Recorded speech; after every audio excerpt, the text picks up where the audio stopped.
चुलबुली पत्नी गाय। चमन बैल अपनी पत्नी शिल्पा गाय से बहुत प्यार करता है। शिल्पा को अपनी खूबसूरती पे बड़ा ही घमंड है।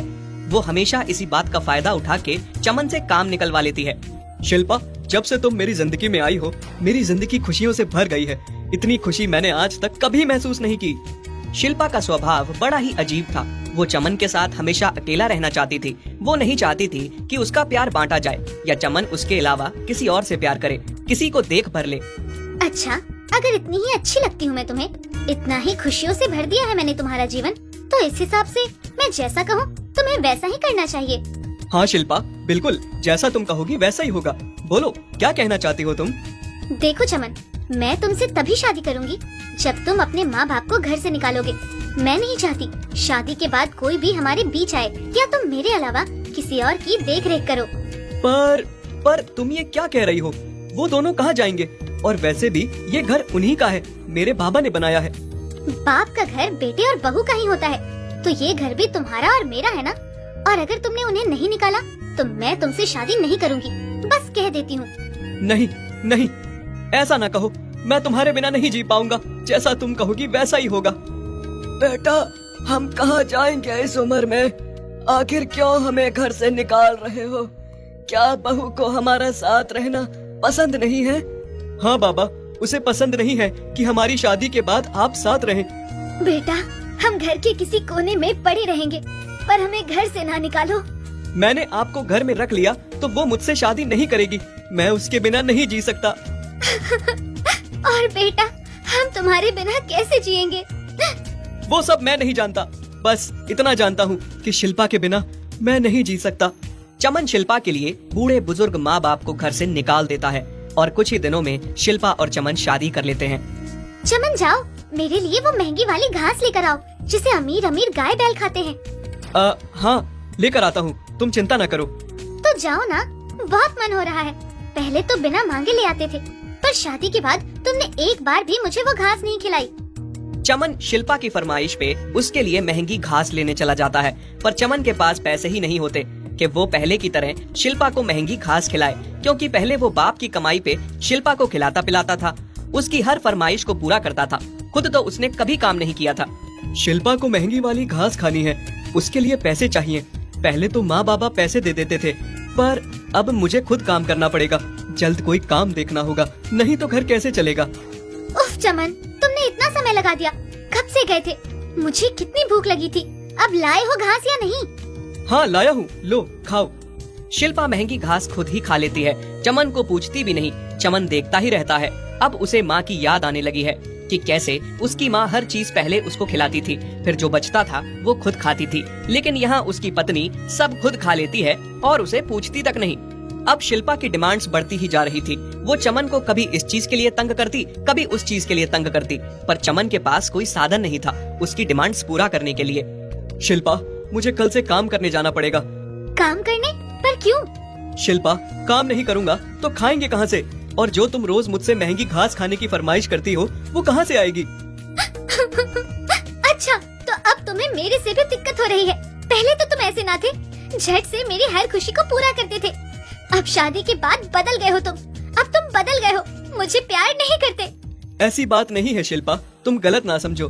बात तो समझो पहले। बाबा काम करते थे तो मैं उड़ाता था, अब मुझे सब कुछ खुद करना पड़ेगा। चमन काम पे जाने लगा, पर शिल्पा को उसका काम पे जाना बिल्कुल अच्छा नहीं लगता था।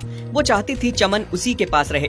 शाम को जब चमन घर आता है, बेटा तू पहली बार काम पे गया था, न जाने कितना थक गया होगा। नहीं नहीं माँ, मैं नहीं थका। अच्छा चल ठीक है बेटा, मैं तेरे लिए तेरे पसंदीदा लड्डू लाई थी, लो खा लेना। नहीं माँ, मुझे नहीं चाहिए। रहने दो, तुम क्यों इतनी मेहनत करती हो? जानती नहीं हो, बहू आने के बाद हमारे बेटे की पसंद भी बदल गई है। चमन माता पिता के आगे बहुत शर्मिंदा था। उसे अब लगना शुरू हो गया था कि उसने माँ बाबा के साथ गलत किया। फिर जब शाम को चमन घर पहुँचता है, चमन, आज भी तुमने इतनी देर लगा दी। क्या तुम्हें पता नहीं है मुझे कितनी भूख लगती है? लाए हो ना मेरे लिए खाना? चमन की आंखों में आंसू देख के उसे अब अपनी गलती का धीरे धीरे एहसास होने लगा था कि उसने कितनी बड़ी गलती कर दी, और मन ही मन सोच रहा था। शिल्पा ने एक बार भी नहीं पूछा कि मैं थका तो नहीं हूँ या मुझे भूख प्यास तो नहीं लगी। बस उसे अपनी ही पड़ी है, और मैंने माँ बाबा के साथ इतना गलत किया फिर भी माँ मेरे लिए लड्डू लेकर आई और मेरे काम के बारे में पूछ रही थी। अब बोलो भी, कहाँ खोए हो? लाए हो मेरे लिए वो महंगी वाली घास या नहीं? बस अब तुम्हें महंगी घास की ही पड़ी रहती है। मैं कैसा हूँ, आज काम पर गया, कैसा रहा, वो कभी भी नहीं पूछती। या फिर ये कभी नहीं सोचती कि इतनी महंगी घास रोज रोज कहाँ से आएगी। बस अपने और अपने पेट के बारे में सोचती रहती हो तुम हमेशा। तुमने मुझे डांटा? आज पहली बार तुमने मुझे डांटा। जब तुमसे नहीं हो पाता था तो मुझसे शादी क्यों की? अब मैं तुम्हारे साथ नहीं रहूंगी। शिल्पा, तुम बिना वजह बात को बढ़ा रही हो। शिल्पा इतनी सी बात पे रोती रोती घर से निकल जाती है। तभी एक पड़ोसी शिल्पा से पूछता है, अरे शिल्पा भाभी, क्या हुआ? आप रो क्यों रही हो? सब ठीक है ना? और चमन कहाँ है? मुझे नहीं पता चमन कहाँ है। अब हम दोनों साथ नहीं रहते। इतना कह के शिल्पा वहाँ से चली जाती है और पड़ोसी चमन से बात करने घर आ जाता है। अरे चमन भाई, ये मैं क्या सुन रहा हूँ? तुम और शिल्पा भाभी अब साथ नहीं रहते? ये तुम्हें किसने कहा? शिल्पा भाभी ने खुद मुझसे कहा और वो बहुत रो भी रही थी। अगर उसने ऐसा कहा तो बहुत गलत किया। अगली सुबह शिल्पा खुद घर आ जाती है। तुम मुझे मनाने क्यों नहीं आए? और तुमने क्या सबसे बातें फैला रखी हैं कि हम साथ नहीं रहते? वो तो मैंने ऐसे ही गुस्से में बोला था। दोबारा ऐसा कभी मत करना। ठीक है, नहीं करूँगी। पर तुम मेरे लिए रोज वो महंगी वाली घास लाओगे ना? ठीक है, ले आऊंगा। कुछ दिन बाद शिल्पा गर्भ से हो जाती है। जब ये बात चमन को पता चलती है तो वो खुशी से पागल हो जाता है और उसे लगता है ये बात उसे अपनी माँ को बतानी चाहिए। माँ, शिल्पा गर्भ से है, आप दादी बनने वाली हो। क्या बेटा, तू सच कह रहा है? ये तो बड़ी ही खुशी की बात है। हाँ माँ, बिल्कुल सच कह रहा हूँ। माँ, बस थोड़े देर और। शिल्पा नासमझ है, उसे समझ नहीं है। जैसे ही वो इस बात को समझ जाएगी कि एक बच्चे के लिए माँ बाप और माँ बाप के लिए एक बच्चा कितना जरूरी होता है, मैं आपको और बाबा को जल्द ही घर ले जाऊंगा। बस थोड़े दिन और। हाँ बेटा, हमें भी तुमसे दूर रहना अच्छा नहीं लगता है। जल्दी हमें घर ले जाओ। शिल्पा माँ बेटे को गले से लगते और बात करते देख बहुत गुस्सा होती है। अच्छा चमन, तो तुम यहाँ हो, अपनी माँ के साथ हो और मुझे तो बता के गए थे कि किसी काम से बाहर जा रहा हूँ। तुम्हारी माँ तुम्हें मुझसे छीनना चाहती है ना? नहीं बेटा, ऐसी बातें क्यों कर रही हो? शिल्पा, ये तुम क्या बोले जा रही हो? माँ भला ऐसा क्यों करेंगी? तुम माँ की पैरवी ना करो और घर चलो। इस तरह शिल्पा जबरदस्ती चमन को घर ले आती है और चमन के साथ इस बात पे खूब लड़ाई करती है और बात बात पे उसे छोड़ के जाने की धमकी देती है। और अब चमन बाप बनने वाला था, इसलिए वो नहीं चाहता था कि शिल्पा उसे छोड़ कर जाए। और अब शिल्पा की मांगे और भी ज्यादा बढ़ती जा रही थी। उसे पता था कि चमन बच्चे के लिए उसकी सारी बातें मानेगा। शिल्पा, तुम्हें अपना खूब ध्यान रखना है। तुम अपना ध्यान रखोगी तो हमारा बच्चा भी स्वस्थ रहेगा। चमन, मुझे लगता है तुम अब बदल गए हो। मुझे पहले जैसा प्यार नहीं करते हो। तुम्हारा प्यार बढ़ गया है बच्चा आने की वजह से। तुम पागलों जैसी बातें ना करो, ऐसा कुछ नहीं है। पर शिल्पा अब कहाँ मानने वाली थी। उसके मन में जो बातें आती वही सच होती। उसे लगने लगा था कि चमन बच्चे की वजह से बदल गया है। अब वो उससे प्यार नहीं करता, उसका प्यार बच्चे ने बांट लिया है। चमन, मैंने ठान लिया है, मुझे ये बच्चा नहीं चाहिए। क्या तुम सच में पागल हो गई हो? कैसी बातें कर रही हो? हाँ चमन, मैं सही कह रही हूँ। जब से गर्भ से हुई हूँ तुम बस बच्चे का ही ख्याल रखते हो, मेरा नहीं। इस बच्चे की वजह से तुम्हारा प्यार बढ़ गया है। मैं तुम्हें किसी के साथ नहीं बांट सकती। मुझे नहीं चाहिए ये बच्चा। तुमने जैसा जैसा कहा मैंने हमेशा वैसा ही किया। तुमने मुझे माँ बाबा को घर से निकालने पर मजबूर किया, मैंने वो भी किया। तुम्हारी हर जिद पूरी की मैंने। जिद पूरी करते करते तुम इतना सर चढ़ गई हो कि आज मेरे बच्चे को मारने की बात कर रही हो। निकल जाओ तुम मेरे घर से बाहर। तुम आज से मेरे साथ नहीं रहोगी। मेरा प्यार नहीं बांटना चाहती ना तुम किसी के साथ? मैं ही आज के बाद तुम्हारे साथ नहीं रहूंगा। नहीं चमन, ऐसा न कहो। मैं तुमसे बहुत प्यार करती हूँ। तुम्हारे बिना नहीं जी पाऊंगी। मुझे मत छोड़ो। मैं माँ को बार बार कहता रहा कि माँ शिल्पा सुधर जाएगी। जब वो खुद माँ बनेगी फिर वो तुम्हारा दर्द भी समझेगी, तुम्हें मुझसे अलग नहीं करेगी। पर तुम तो ऐसी हो कि तुम्हें तो माँ भी नहीं बनना। धिक्कार है तुम पर। मुझे माफ कर दो चमन, मुझे अपनी गलती का एहसास हो गया है। माफ कर दो मुझे खुद से दूर ना करो। शिल्पा को अपनी गलती का एहसास हो जाता है। फिर चमन अपने माँ बाप को भी घर ले आता है। शिल्पा उन्हें बहुत प्यार और सम्मान देती है और छोटे से प्यारे से बछड़े को भी जन्म देती है। भोला किसान के पास एक तुलसी नाम की गाय थी। भोला उसे अपनी जान से भी ज्यादा प्यार करता था, और करता भी क्यों नहीं, तुलसी थी ही इतनी प्यारी। रंग उसका सुनहरा था और दूध इतना देती थी कि पूरा गांव भोला के पास से ही दूध ले जाता था। फिर भी दूध खत्म नहीं होता था। तुलसी के दूध से ढेरों बर्तन भर जाते थे। तुलसी, अरे ओ तुलसी, ले, तेरे लिए मैं आज खास घास लेकर आया हूँ, जिसे खा के तुम्हें बहुत अच्छा लगेगा। भोला अक्सर अपने दिल की बातें आके तुलसी से करता था, क्योंकि उसके घर में तुलसी के अलावा और कोई न था। वो उसके पास आता, उसके सर पे हाथ फेरता और उससे प्यार जताता, जिससे तुलसी को भी बहुत अच्छा लगता था। वो भी अपने मालिक से बहुत प्यार करती थी। तुलसी, बड़ा ही गर्व होता है मुझे तुम पे। कितना सारा दूध देती हो तुम। सारा गांव मेरे घर से दूध ले जाता है। तुम्हारे दूध में इतनी बरकत है कि इतना दूध देने के बाद भी खत्म ही नहीं होता। लोग तुम्हारे दूध की तारीफ करते नहीं थकते। तुलसी मालिक के मुंह से तारीफ सुन के बहुत खुश हो रही थी। भोला के घर में हर रोज गांव वालों की दूध लेने के लिए लाइन लगी होती और भोला उन्हें दूध नाप के देता। पर कोई था जिसको इस बात की बहुत जलन थी। भोला के ही पड़ोस में एक औरत थी जिसका नाम गंगा था। वो एक आंख से अंधी थी। उसको भोला और उसके कारोबार से बहुत जलन थी और वो तुलसी से भी बहुत जलती थी। गंगा के पास भी एक गाय थी जो थोड़ा सा ही दूध देती थी, लेकिन कोई उसके घर से दूध लेना पसंद नहीं करता था। सभी गांव वालों को उस पे शक था कि वो एक आंख वाली डायन है, काला जादू टोना जानती है। कितना जादू टोना किया इस गाय पे कि ये दूध देना बंद कर दे और इस भोला का कारोबार बंद पड़ जाए और सारे मेरे घर से दूध लेना शुरू करें। पर इस भोला और इसकी गाय की किस्मत पता नहीं कहां से लिखवा के आए हैं। कोई असर ही नहीं होता मेरे जादू टोने का इन पे। सुबह जैसे ही भोला तुलसी से दूध निकाल के गांव वालों को देना शुरू करता है कि तभी गंगा लौट कर आती है। भोला भैया, थोड़ा दूध मिलेगा क्या? दूध? हाँ जरूर मिलेगा बहन। कितना दूध चाहिए तुम्हें बताओ? हाँ भैया, थोड़ा सा चाहिए लोटे में। लो बहन, जितना दूध चाहिए ले जाओ। जैसे ही भोला गंगा को दूध देने वाला होता है कि तभी दूध लेने आया हुआ पड़ोसी भोला से कहता है, भाई भोला, अगर बुरा ना मानो तो एक बात कहूँ। गंगा बहन के घर में खुद भी एक गाय है जो दूध देती है और उसका तो कोई दूध भी नहीं बिकता, फिर ये तुमसे दूध क्यों ले जा रही है? हाँ, ये तो मैंने सोचा ही नहीं। हाँ बहन, तुम्हारे घर में तो खुद ही गाय का दूध है, फिर मुझसे क्यों दूध मांग रही हो? नहीं नहीं भाई साहब, वो आज मेरी गाय ने दूध नहीं दिया और मुझे दूध के साथ दवाई खानी थी, बस इसलिए दूध मांग रही थी। थोड़े से दूध की तो बात है, उधार दे दो, कल मैं अपनी गाय से निकाल के दे दूंगी। क्यों झूठ बोलती हो बहन? मैंने खुद तुम्हें गाय से दूध निकालते देखा। उस समय मैं तुम्हारी गौशाला के बाहर से गुजर रहा था और झूठ बोलती हो कि दूध नहीं दिया। देख भोला भाई, सारे गांव वाले इस गंगा पे शक करते हैं। अगर फिर भी तुम्हें इसे दूध देना है तो दे दो, मैं कुछ नहीं कहूँगा। भोला पड़ोसी की बात मान लेता है और गंगा को दूध नहीं देता। इस बात से गंगा को बहुत गुस्सा आता है। गुस्से में घर वापस आ जाती है। इस पड़ोसी को तो बाद में देख लूंगी, पर अब क्या करूं? दूध तो उस भोला ने दिया नहीं। हाँ, अब जादू टोने से काम नहीं चलेगा, अब मुझे कुछ और सोचना पड़ेगा।